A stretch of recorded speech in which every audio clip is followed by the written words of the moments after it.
اے ایمان والو، انصاف پر قائم رہو اور اللہ کے لیے سچی گواہی دو، خواہ یہ تمہارے اپنے خلاف یا تمہارے ماں باپ اور رشتہ داروں کے خلاف ہی ہو۔ اگر کوئی امیر ہے یا فقیر تو اللہ ان دونوں کا زیادہ خیر خواہ ہے، پس تم خواہش نفس کے پیچھے چل کر عدل کو نہ چھوڑ دینا۔ اگر تم لگی لپٹی بات کہو گے یا سچائی سے پہلو تہی کرو گے تو جان رکھو اللہ تمہارے سب کاموں سے واقف ہے۔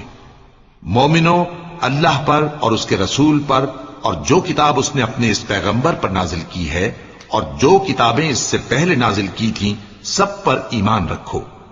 اور جو شخص اللہ اور اس کے فرشتوں اور اس کے کتابوں اور اس کے پیغمبروں اور روز قیامت سے کفر کرے وہ رستے سے بھٹک کر دور جا پڑا۔ جو لوگ ایمان لائے پھر کافر ہو گئے، پھر ایمان لائے پھر کافر ہو گئے، پھر کفر میں بڑھتے گئے، ان کو اللہ نہ تو بخشے گا اور نہ انہیں سیدھا